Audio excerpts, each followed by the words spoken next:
global platform now that Caitlin will have coming into the professional ranks. So it's really a great time to be in basketball. Caitlin Clark is clearly a catalyst for a business that was, and let's be honest, Caitlin to some degree financially saved the WNBA. It was hemorrhaging money for years. To build, you have to scale, and ultimately expansion had always been on my list. But we didn't want to rush into it because we wanted new owners, like new ownership groups. Anyone who knows sports here knows, like, it's a slog to be a sports. How would you stop Caitlin Clark, your most valuable asset, from joining a competitor? The WNBA gave the world an answer to this question just a few hours ago. Caitlin Clark, whose name is synonymous with basketball brilliance, has the globe in a frenzy. Hi, Caitlin. Hey, what's up, Caitlin? Hey, Caitlin. Hey, Caitlin. Renowned for her remarkable range and fierce competitiveness, Clark was expected to lead the WNBA to unprecedented heights after being nominated by the league. The Indiana Fever select Caitlin Clark, University of Iowa. However, current rumors suggest that Clark might choose to leave the WNBA and travel to Europe in order to seek the lucrative contracts that are waiting for her. The WNBA is now prepared to provide an ownership stake, though, which is unprecedented. It was anticipated that Caitlin Clark would be a game share for the Indiana Fever, who wished to retain her on U.S. soil when she joined the WNBB. Actually looked up how much the tickets are going for. I kind of cut that price in half. After an amazing collegiate career in which she smashed attendance records and drew millions of viewers, the WNBA saw Clark as their golden ticket.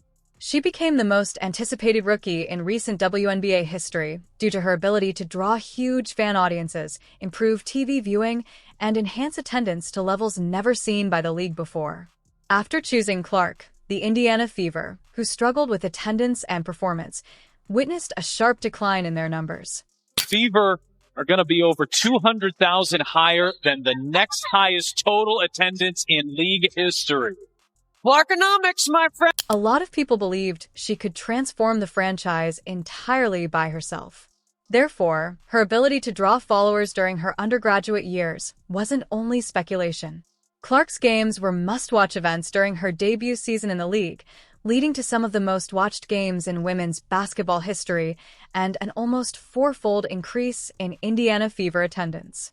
In terms of TV ratings, this contributed to the WNBA having one of its best seasons. More and more people, and it's getting bigger, it's getting louder, and it's a very fun environment to be in. Caitlin Clark was more than just a player for the WNBA. She was a beacon for the future. Caitlin Clark is clearly a catalyst for a business that was, and let's be honest, Caitlin to some degree financially saved the WNBA. It was hemorrhaging. However, even more exciting than her WNBA debut. Like there's that 4-year period where you need to grow as a person, but then the NIL comes into play. Oh, we keep walking right back into that. European teams are likewise seeking financial security with alluring offers, just as Caitlin Clark was. Europe is a big draw for elite WNBA players, as players like Diana Taurasi and Breanna Stewart have openly discussed how playing there gives them more money and competitive possibilities. Stability of the economy. 500,000, $1 million off your NIL? Are you staying? That the WNBA couldn't compete with.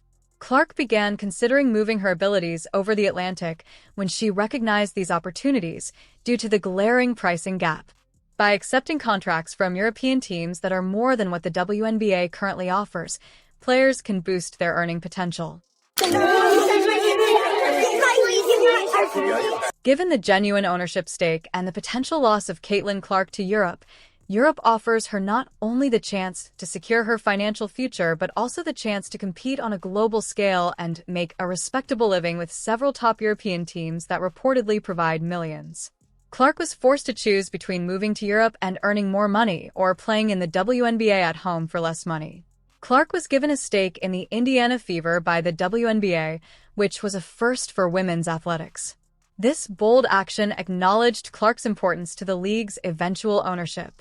Usually, only seasoned athletes at the conclusion of their careers or those with significant commercial pursuits are allowed to participate in stakes. For instance, it is rare that Michael Jordan owns the Charlotte Hornets at such a young age, but it demonstrates how much the WNBA values Clark and acknowledges her potential to have an impact on women's basketball in the future. Both the league and the Fever's ownership group see Clark as a long-term investment. She will play for the Fever and contribute to the team's financial decisions if she remains.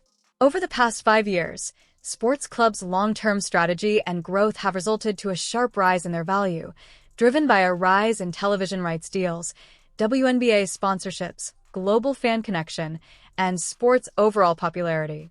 WNBA has seen record-breaking numbers this season in viewership, ticket sales, merch sales, and just overall growth of. This increase is particularly obvious in leagues like European football, the NBA, and the NFL.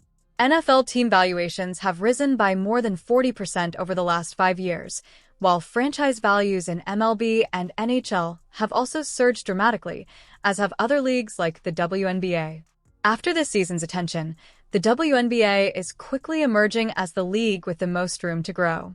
Due primarily to CC's arrival and the new media arrangement, the Indiana Fever's valuation has increased by about 40% this year alone, reaching over $90 million. The NHL has expanded by more than 50%, and MLB has expanded by more than 42%. Last day viewership, which is up 400% to 40%.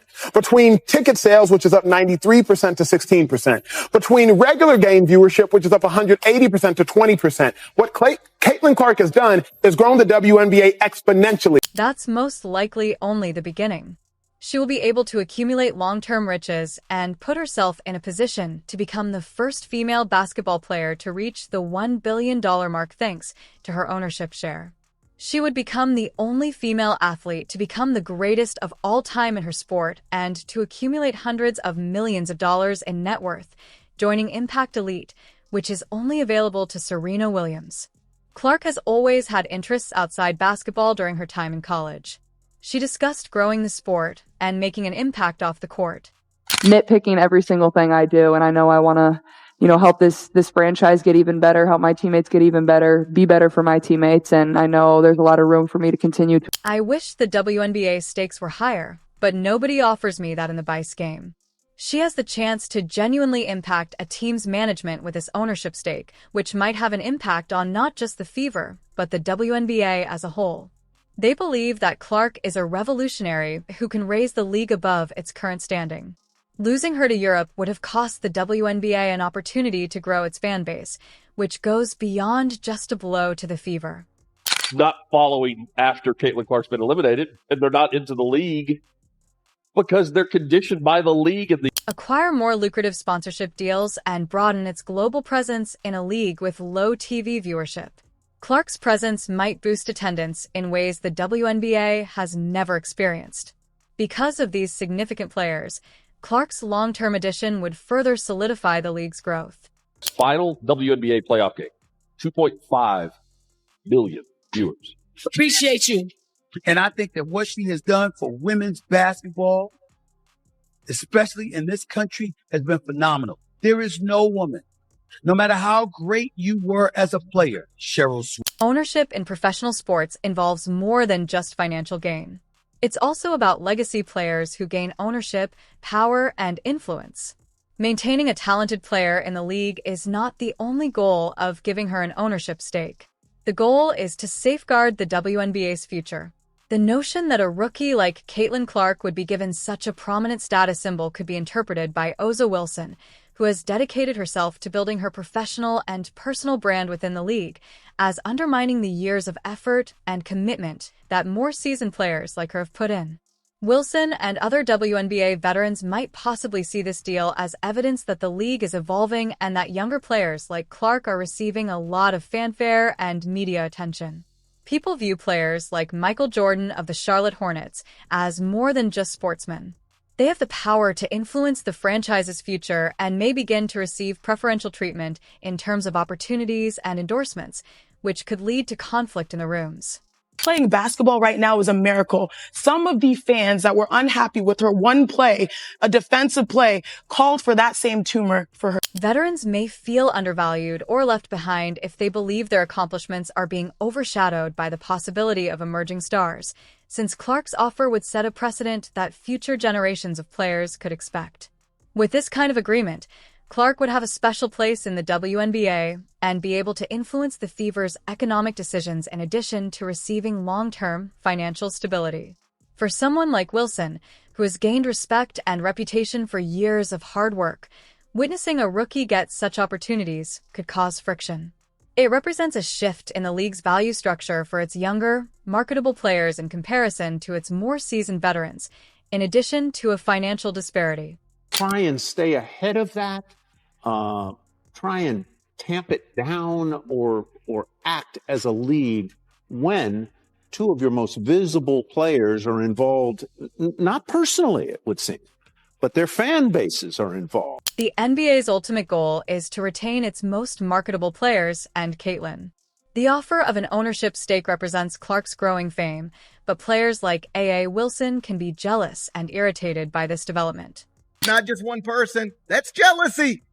I agree with that. So stop it with all the, nobody's jealous of Caitlin Clark.